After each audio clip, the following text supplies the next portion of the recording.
Si la loi contre le cumul des mandats était votée, enfin qu'elle s'applique en 2014 ou en 2017, vous choisiriez quoi entre député et maire de province?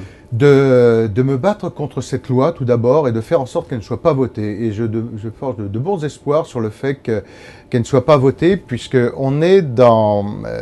moi, je suis très attaché au fait qu'on puisse exercer un mandat local et un mandat national.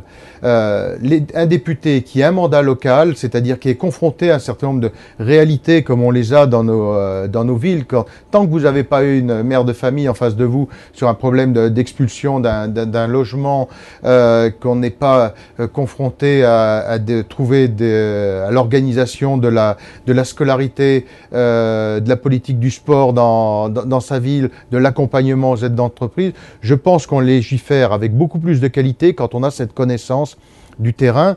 Et donc, je reste très attaché à cela et je vois qu'à gauche, de plus en plus de collègues députés et sénateurs à gauche nous rejoignent sur le fait de limiter effectivement les mandats, mais limiter à deux. Vous pensez pouvoir trouver une majorité pour bloquer ce projet? Je pense qu'il n'y aura pas de majorité pour le voter.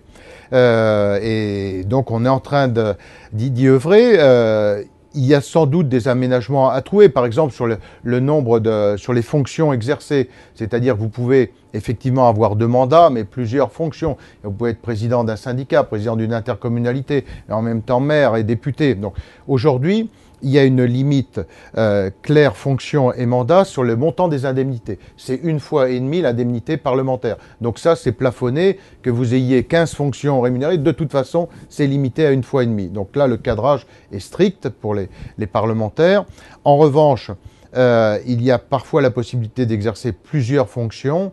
Donc je pense qu'on pourrait peut-être regarder s'il n'y a pas quelques idées à trouver sur ce plan-là, mais rester un mandat local et un mandat national, ça me semble essentiel pour ne pas se retrouver avec une assemblée d'apparatchiks. Sinon, si on est sur le mandat unique, des gens qui ont un parcours comme le mien, c'est-à-dire qui ont une autre activité professionnelle avant de faire de la politique, qui sont reconnus pour leurs compétences ou leur travail local, n'accéderont jamais à l'Assemblée, puisqu'à l'Assemblée, on aura qui? On aura les apparatchiks de parti, qui sont tous bâtis sur le même modèle. Ils auront fait Sciences Po, les meilleurs auront fait l'ENA, ils auront été collaborateurs de responsables politiques, et puis voilà. Donc on est dans un phénomène de consanguinité. Le fait d'avoir ces 2 mandats évite la consanguinité politique. On a bien